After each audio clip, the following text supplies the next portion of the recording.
Hello everybody, welcome to Cooking with Vince. If you're new here, please like and subscribe to the channel, it would be highly appreciated. So today guys, I wanted to do a little bit of a different kind of video. We're going to be reacting to I Ate the Best Sushi in the World by Nick DiGiovanni.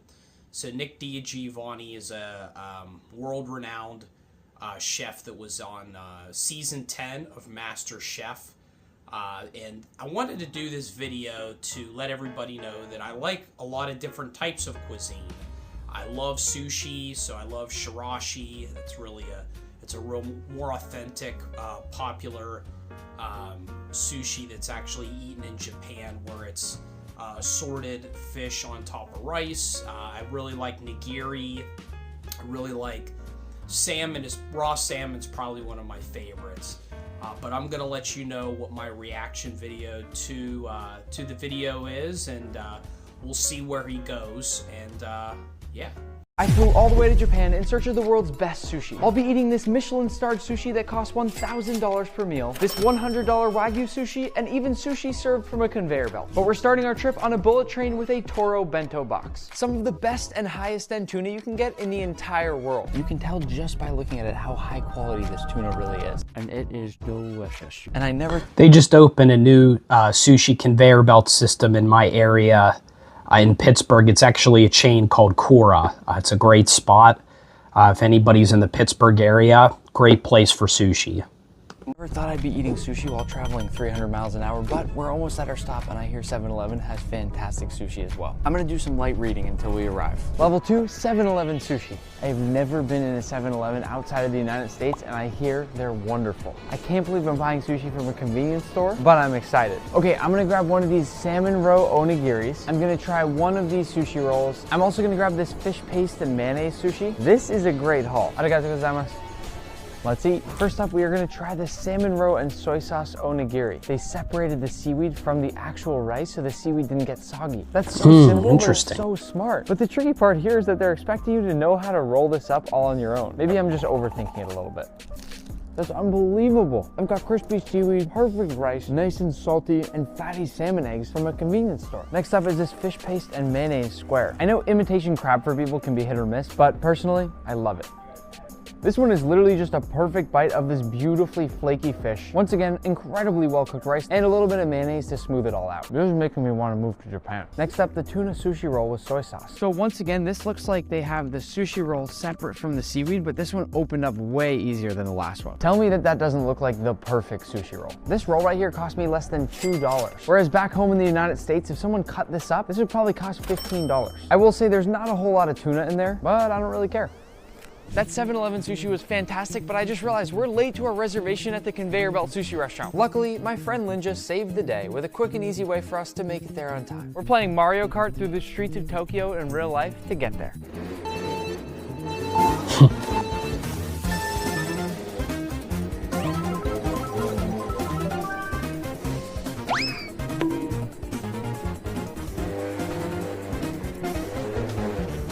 We barely made it. Let's go eat more sushi. We are sitting in the largest conveyor belt sushi restaurant in the entire world. They're at Kura. Super lucky because we're right by the kitchen, so we get first choice at all the sushi that comes through. I can literally see everything he's doing back there. We're gonna get all the good stuff. We're gonna start off with some tuna. Oh shoot!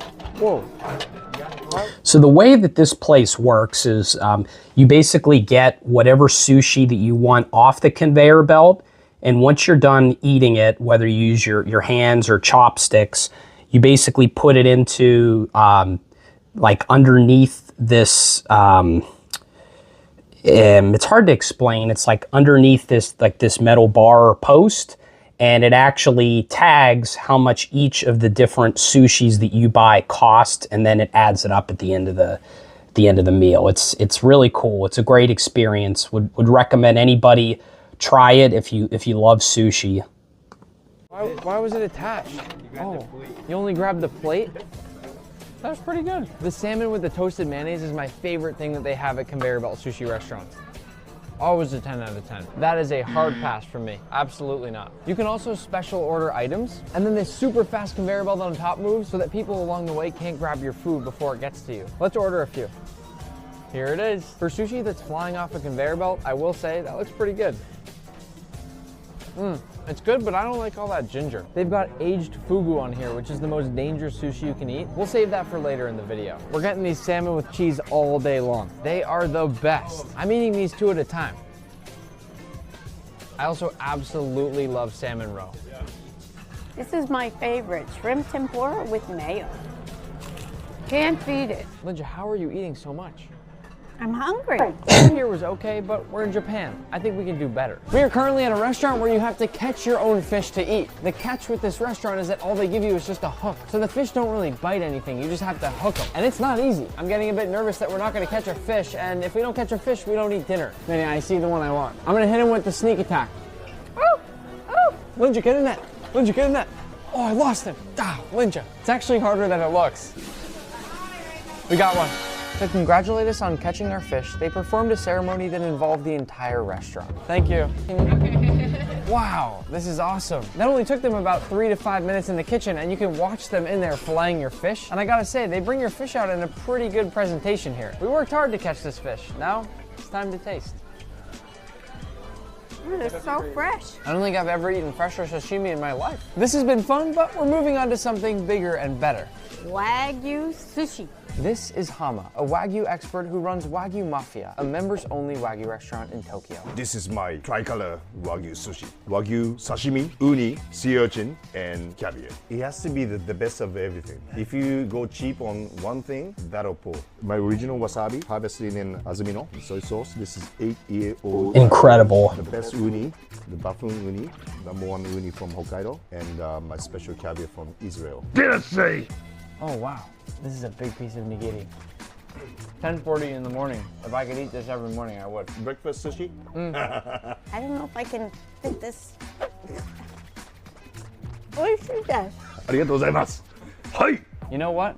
I think I finally found someone with more Wagyu than me. I'm gonna save some room because level 6 is insane. We're headed to meet a famous master sushi chef for a private lesson, but first I need a chef's knife. I stopped at this willing knife factory in Japan to make a knife of my own. And the best part is, I'll make an extra 10 knives to send to some of you. We'll start out with Japanese steel, and the first step is to weld the parts together at 4,000 degrees Celsius. Next, the knives are taken through a 1,000 degrees Celsius furnace and then cold shocked in a negative 200 degrees Celsius freezer. After the freezer, I straightened out a few knives by bashing them down with a hammer. It reminded me a bit of the mochi pounders we saw in Japan. I have a feeling they'd be pretty good at this. They let me hand assemble a few knives, and I'm gonna randomly pick 10 of you to send them to, straight from this factory in Japan. Just make sure you're subscribed and have those notifications turned on. To finish, the knives are sharpened on a large spinning whetstone, then inspected to ensure each and every knife is flawless. And just like that, we've learned how to make the perfect Japanese chef's knife, and now it's time for some sushi. Today we'll be getting a sushi lesson from Chef Hiro, one of the best sushi chefs in all of Japan. The three of us are going to watch carefully as Chef Hiro shows us how to make the perfect nigiri. 今日はこれは宮城県の天然本マグロです。これは本マグロの一番いいところ。So for anybody that's not exactly sure, nigiri is going to be one piece of raw fish right on top of the rice. So it's not like in a roll with the seaweed around it, or the seaweed paper around it. Just one piece of fish on top of like a block of rice almost. 身って言います。これでいくらですか？ないしょ。Chef Hiro cut with long strokes, starting from the back of the knife to the front, using as much of the blade as possible with each slice. As he gets close to the bottom, Amazing. he turns the knife and cuts straight down. This, he says, is the proper technique. It's like we're all back in high school. Chef Hiro says that anyone can become a great sushi chef with study and practice. These days, even if you don't work in a restaurant, you can learn on YouTube. To prepare the nigiri, first wet your hands so the rice doesn't stick to them. Next, gently roll it around to add in some air. Make sure you place the cut mark at the front of the nigiri. Flip the fish over and coat it with fresh wasabi, then place down the rice. Press a hole with your thumb to add in even more air. To finish, flip the nigiri over and use your fingers to tighten up the edges. Now that we've gotten a sushi class, it's our time to try. I'm feeling very nervous. We each took turns following Chef Hiro's instructions to the best of our ability. Even though he was a great teacher, having a master sushi chef watch us make our nigiri was stressful. Finally, it was time for Chef Hiro to rate our sushi. 2点。4点。 Oh, I got you, Bayashi. 10点。 What's that? 10。 I got you, Linja. Oh. Chef Hiro is best teacher ever. ありがとう。 With our sushi making lesson complete, we are now headed to try something called stand-up sushi. Hidden downstairs in the secret underground area is a place called stand-up sushi. Let's go check it out. What's your name? Yoshi. Sushi, oishi. So the first piece we're getting is Hokkaido hairy crab. The crab may look a little scary, but the meat is extremely sweet. So with this, you use your fingers, your hands to eat. Holy that's good. It's delicious. Oishi. Yoshi! Yoshi, sushi. The second piece is shrimp with a bit of soy sauce on top. It's so sweet. Next up we have chutoro, which is the medium fatty tuna. Oh my god, a little spicy too with the wasabi. It makes total sense that we're at level 7 right now. Just watching the way his hands move, this is definitely the most advanced sushi we've seen so far. You can tell he's a true master. This one was just moving a second ago. Super cool, huh? Yeah, it is. Every experience is so special. I love it. Is this your favorite? Number 1. This is number 1. Yeah, aburi no kato. What's that mean? When he just made this piece, he went and seared it in the back, and he called himself the searing master. Aburi no kato. Wow. That was top 3 bite of sushi I've ever had. Yoshi, sushi, oishi.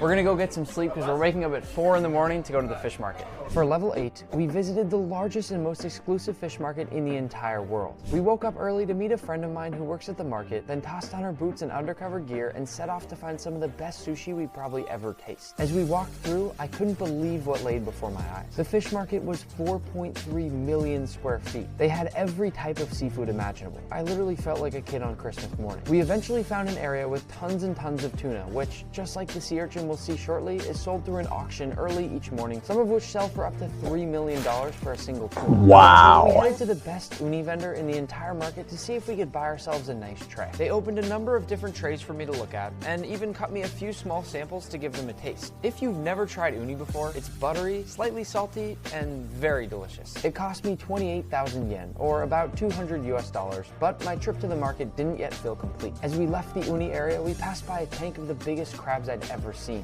That thing is huge.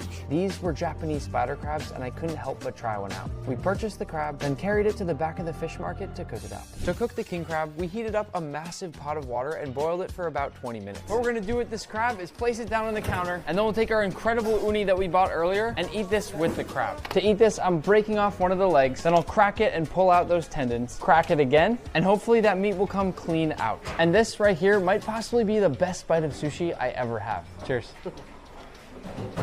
That's crazy. I'm just hunched over a box in the back of a Japanese fish market, eating some of the best food and sushi I've ever had in my entire life.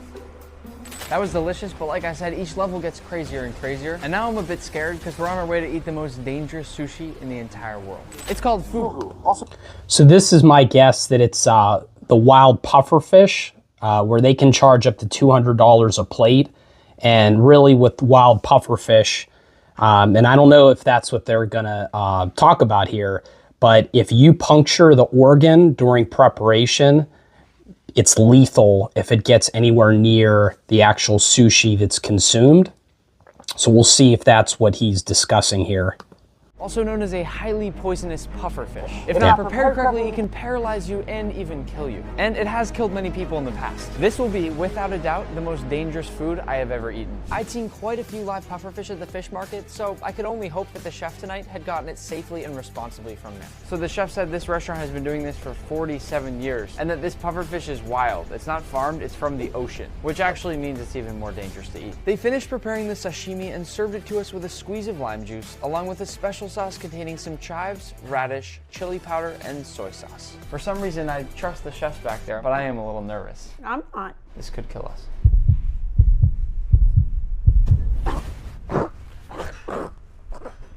Linja, don't do that. Linja, sit up. It's a little bit chewier than I thought it would be. I don't know how long the effects take to kick in if it's bad, but so far, I'm doing okay. And I really hope we can pull through after this because what we're doing next, you're not gonna wanna miss. It's here, the best sushi I'll have ever tasted in my entire life. Level 10, Michelin star sushi. This is Chef Kazu. He's been making sushi for 14 years. He let us back into his kitchen to watch some of his prep work before our meal. But before we begin, we need some fresh ginger. Whoa. That is His knife skills make me want to go back to culinary school. And speaking of knife skills, thanks again to Zwilling for helping us out with our trip to Japan. Watch till the end to see which 10 of you have been randomly selected to win a brand new chef's knife. So we're starting out with the abalone liver sushi, which is their specialty here. My first ever bite of Michelin-starred sushi. That's unbelievable. It's a much more subtle liver than what I'm used to. It's so simple, but it's so good. Next up, he'll be preparing the blackthroat sea perch, which, if you remember, was our favorite bite from the stand-up sushi we had, and probably of the entire trip. But it also just so happens to be one of the most expensive fish alongside top-tier tuna. I can only imagine what it's gonna taste like at Michelin level. I've never had So blackthroat. crispy and super flavorful, but not overpowering. That's gonna be hard to beat. It's crazy in a restaurant like this how much focus goes into every little bite. And this is certainly the biggest and most beautiful spread that we've seen so far. The final bite of this entire video happens to be my favorite food in the entire world, some sea urchin. We've seen sea urchin all over Japan on this trip. Not to mention it's from Hokkaido, meaning this is the best sea urchin you can get anywhere in the world. For those who haven't had sea urchin, it's very much, at least from my experience eating sea urchin, almost like an egg custard kind of consistency. It's really hard to explain if you haven't had it in the past, but it's really good. It's really good as far as the taste is concerned, but in order to be able to explain the flavor, you almost have to try it at a sushi restaurant. And there's lots of sushi restaurants that'll offer it. It's usually, it's some of the better sushi restaurants. That's crazy. He knows it's good too. Yes. Now I can die happy. Congratulations to the 10 random subscribers who've won a chef's knife. I'll find you in the comments below.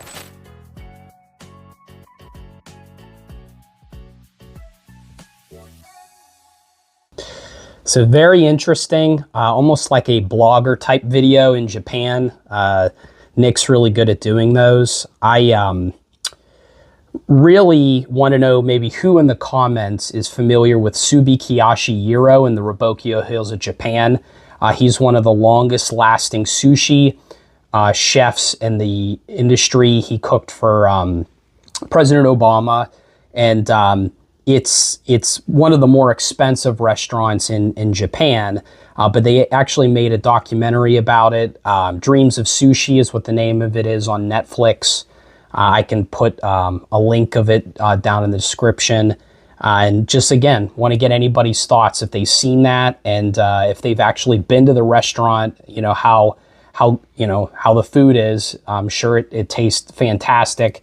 And to my understanding, his son is the operator at this point. If anybody's 100% sure on that, let me know. But I'm almost positive that he operates as the manager at this point. So again, that's my reaction, and hope everybody has a good rest of their day. And again, make sure to like and subscribe to the video, or subscribe to the channel, like it, and comment. It would be highly appreciated. Thanks. Bye.